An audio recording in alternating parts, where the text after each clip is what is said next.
You're listening to the Happiest Lives podcast with Jill Lillard, episode 162. Welcome to the Happiest Lives podcast, where you'll learn to think better, feel better, and become the woman God says you already are. Here's your host, Jill Lillard. Hey, everybody. Welcome back to the Happiest Lives podcast. I'm so glad that you're joining me today as we continue this series on why you keep having the same fight. And if you've been with me for the past few weeks, thank you. I want you to know what we're doing in this series is building something. So all of these episodes connect. If you haven't listened to the past two episodes, then you can go back and start there, or you can just start right here. It's okay. But you will probably be interested in the process that we're building here. So here's where we've been. In the first episode, we talked about the cycle, that pattern underneath the reoccurring fight that has very little to do with the dishes or the budget or whoever forgot to call the school. We named the loud version of that cycle and the quiet version because some of you are not in a loud marriage and some of you are in a marriage where nobody raises their voices, nobody slams doors, and you still feel like you're living with a stranger. So that's a cycle too. And this series is just as much for you.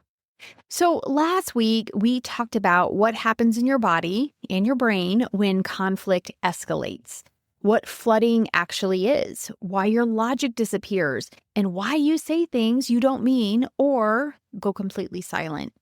And we built something called the flood plan. So a flood plan is a way to recognize when you are emotionally flooding, and then signal that you need to pause, regulate your nervous system, and then come back. So there's 4 parts: the signal, the pause, regulate, and return. And I want to pick up right there, specifically on that third part, regulate. Most of us, when we think about regulation, we think about calming our body down, breathing, slowing the heart rate, staying connected to the ground under our feet. And that is so important. And we talked about that last week. But there's another layer of regulation that I don't want you to skip, because here's what I've seen happen. You can pause, you can breathe, and you might feel calmer, but then you walk back into the room and within 4 minutes, you're flooded again. Because you calmed your body, but you never understood what actually happened inside. You can go back carrying the same story, the same meaning, the same wound, just with slower breathing. And it may actually be hard to calm down your breathing when your brain keeps going back to the same injury, the same offense. So this episode is about that other layer. It's still part of regulating. It's what prepares you for the last step, the return, which is what we're going to talk about next week. Before you go back into the conversation, you need to understand what was going on in there. I want to tell you what was happening with Mark and Christy when we left them. If you remember, Mark and Christy have been married about 15 years. They have 2 kids. They run a business together. And the recurring fight in their marriage shows up in a dozen different forms, but it's always the same cycle underneath. Christy brings something up. Mark gets quiet or defensive. Christy pushes harder. Mark withdraws more. That's their pattern. So they're in a conversation about parenting, specifically about their youngest who's been struggling at school. Christy has been carrying this for weeks. She has real fear underneath what she's saying. And a few minutes in, Mark says, "I think you're making this into a bigger deal than it is." And Christy flooded. Now, because we'd been working together for a while and they had established their flood plan, she knew what to do. She gave the signal. They had a silly word that they used, pink pajamas. And so she paused and she got somewhere quiet and started to regulate her body. Now she's sitting there and she knows that she needs to go back in, but she also knows something else. If she just goes back in without understanding what happened inside of her, she's going to end up right back in the same place. So before she returns, she does something. She gets out her journal. So a journal is a great way to thought dump, to vomit on paper, to just get everything out. If your mind is spinning and there's a lot of different thoughts going on, a journal can be a great way to just kind of get all of it out. But we're not going to stay there. So get out your journal or open the notes app on your phone. I think writing's better. I think when we write with a pen on paper, there's just something about that. But whatever you have. And I want you to just free write. Give yourself permission to get everything out. The thoughts, the feelings, all the things that you wanted to say, the things you actually did say, what you wish he understood, what scared you, whatever it is, whatever came up, get it out. So this is not pretty and it's not organized. And that is exactly the point. You're not writing for anyone else. You're just getting it out of your body. And now it's just words on paper. And then when you've written for a while and things start to settle a little, you're going to look at what you wrote. You might notice a feeling that keeps coming up, or you might notice something that you did that you were reflecting on, that you had shut down during the conversation and you were writing about that. I started talking really fast. I shut down completely, whatever that is. You might notice a thought that you're having, something you keep going back to, something that felt really true in the middle of it. It doesn't matter. Whatever it is on that page that looks interesting to you, I want you to pull that out because this is your entry point into the tool that I want to teach you. So the tool is called CTFAR, and the model behind it is the CTFAR model, which is spelled CTFAR. It's an acronym. The idea is that when something happens in conflict, we experience the whole thing as one tangled event. He said something. I felt terrible. Everything exploded. And it runs together so fast that it's almost impossible to see clearly. So sitting far means you step back from it, you get some distance, and sit far is how you separate the parts. So you can enter the model anywhere. You can enter it from the feeling that you keep coming back to, from the action you're not proud of, the thought that won't leave you alone. But the model itself always stays in order. And here's why that matters, because the order is the story. It shows you exactly how one thing can lead to the next. So C stands for circumstance. That's what actually happened. It's the facts. It's kind of like a video camera you would pick up. These words were spoken. This person did this. There's no interpretations. There's no meaning attached. It's just what objectively occurred. You both would agree on those facts. So for Christy, the circumstance is this. Mark said, I think you're making this into a bigger deal than it is. That's it. Just those words. And so she identified that as the circumstance. Then she had a thought about it. So T is the thought. And here's where it gets really real. The circumstance doesn't create your feelings. Your thought about the circumstance does, okay? So words that your husband says does not cause your feelings. It's what you're making it mean. So your brain takes whatever happened in about a second, it makes it mean something. And I want you to just pick one thought. There may be a lot of thoughts from that journaling you did, but just pick one. You probably had several because your brain was moving fast, but pick the loudest one, the most interesting one, the one that felt really true, and I want you to just stay with it. So for Christy, that thought was, my concerns don't matter to him. That's what she made his words mean. Not necessarily what he meant, but that's what her brain did with it. Now, she wasn't immediately aware of it in the instant. It's like all the emotion came before she could even process what the thought was. It was very visceral. But underneath that feeling was a thought. Between his words and the way she felt was what she was making it mean. This was the story that she was telling. So F is the feeling. When Christy thinks, my concerns don't matter to him, what does she feel? One feeling. She said she felt alone. It's not that she was just frustrated, not just hurt, but alone. Like she's carrying something heavy and there's no one on the other side of it. So when you pick your feeling, just remember it's one word.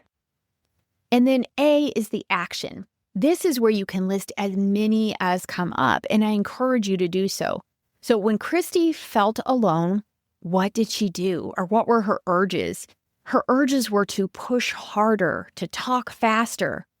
She brings up 3 other examples: the thing last month, the conversation they never finished, the pattern she's been noticing.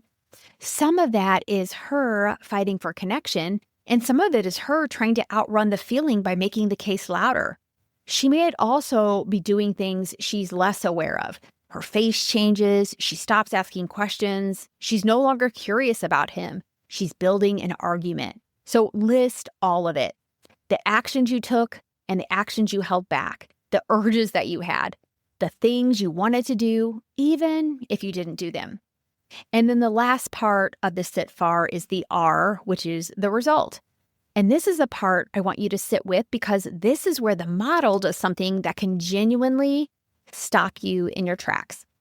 The result is never what the other person did. This is your model. The result lives on your side of the line. It's what you walked away more convinced of. It's what your own actions proved to you. So for Christy, she walked away with evidence inside herself that she has to fight to be taken seriously. She went into the conversation already half believing that her concerns didn't matter, and she came out more convinced of it than ever. It's not because Mark confirmed it. It's because of what she was thinking and then where she went with that feeling. So the result loops all the way back and proves the original thought. My concerns don't matter to him. That's where she started, and that's exactly where she ended up.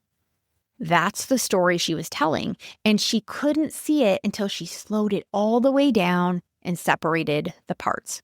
CTFAR. Your circumstances, you make it mean something that's your thought. Your thoughts create a feeling. Your feeling fuels your actions, and your actions become your results. Okay, now I want you to do this for yourself. Take what came up in your journaling and walk through the model. What's the circumstance? Just the facts. 1 or 2 sentences that a stranger in the room would agree on. Then what's the thought? What did you make it mean? Pick the loudest one, the most interesting one, and stay with it. Not because it's the only thing you were thinking, but because one thought examined honestly will show you more than 5 thoughts skimmed over. Next, what's the feeling? When you think that thought, what do you feel in your body? Get as specific as you can, not just bad or upset. Did you feel lonely, scared, humiliated, dismissed, invisible? The more specific, the more useful. What are the actions? List everything. What you did, what you held back, what your body did even when you were trying to stay calm. And then the result. What did you walk away more convinced of? Does it loop back to prove the thought you started with? This is not about your judgment. I want to say that clearly. You are not doing this so you can feel worse about yourself or confirm that you're the problem. You're doing this because you cannot change what you cannot see. And when you see your own model clearly, when you understand why you did what you did, what you were thinking, what you were afraid of, something in you softens. You start to have some compassion for yourself. Of course you pushed harder. Of course you brought up the list. You were feeling alone, and your whole nervous system was trying to fix that. You were doing the best you could with what you had in the moment. So here's where it goes next. You've got your unintentional model. This is what I like to call exposing or turning on the lights. That's what we just did. And that was running automatically when you got flooded. And I want to ask you something about it. Is that model working for you? Is that result the one that keeps proving the thought? Is that the result you want?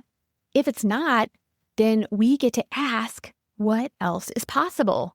This is when we renew our mind. We find a new way to look at it. We call this the intentional model. It's the same structure, but this time you're choosing the thought instead of inheriting it.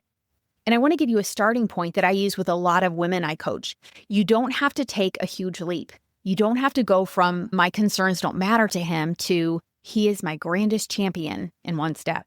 That's too far and your brain won't believe it. Instead, try this. It's possible that, ... It's possible that my concerns do matter to him. But here's something I want to name before we go further, because I think a lot of you are going to hit this wall, and I don't want you to think you're doing it wrong. Sometimes when you look at your unintentional model, that part where we're exposing what's going on, and you see the thought, you feel the feeling, you trace what happened, the idea of thinking something generous about him feels like too much. You can't get to curiosity about someone else when you haven't felt seen yourself first. So I want to offer you 2 directions for your intentional model, and you get to choose where you're able to go right now. The first direction is a thought toward him, something like, it's possible that Mark was feeling overwhelmed and didn't have words for it. You don't have to be certain, you just have to be open enough to consider it. So when Christy thinks that, when she holds even the possibility that he was struggling too, something shifts. There's less armor. She starts to feel something closer to curiosity than defense. And from that place, she can go back in and ask, help me understand what was going on for you, instead of walking in ready to make her case. Now, the second direction is a thought toward yourself. And sometimes this is the one you need first. Something like, my concerns are real and they matter, even if he couldn't receive them in that moment. Or even simpler, God sees what I'm carrying here. This thought doesn't require anything from him. It doesn't ask you to be generous before you're ready. It just settles something in you. It gives you back the ground under your feet. And this is exactly where I want to invite the Lord in, so that you're not just trying to white knuckle your way to a new thought. You may have to pause at that feeling of loneliness or frustration or fear, whatever it was that came up with you, and invite the Lord's presence there. Imagine him there with you, comforting you, and then he might also redirect you. Sometimes you cannot get to the first thought, the one towards him, until you sat in the second one for a while. Sometimes you need to feel seen before you can get curious about someone else. And God is the one who can do that for you in the space between your unintentional model and your intentional one. Lord, I felt so invisible. I felt like what I was carrying didn't matter. Will you see me here? Will you show me what's true? So that's not a formula. It's just an honest prayer, and it changes what's available to you when you walk back in. So here's what I want you to do before next week. First, journal. Get it all out. Don't skip this part. The model works so much better when you've already emptied some of the noise out onto the page. Then run your unintentional CTFAR. One circumstance, one thought, one feeling, all the actions and the result. Notice how it loops back. And then I want you to build your intentional model. Start with, it's possible that. Find a thought you can actually reach. You don't have to believe it all the way. You just have to be willing to consider it. And notice what that thought makes possible in terms of how you feel, what you do, and what result you could create. Because next week, we're going to go back in. We're going to talk about how to re-enter the conversation, how to bring up the real thing without it landing as an attack, how to listen without rehearsing your rebuttal, how to say what you actually mean instead of the safer version that doesn't quite get there. That's the final part of the flood plan, and that's where we're headed. But you can't sit in that conversation well if you're still inside the unintentional model.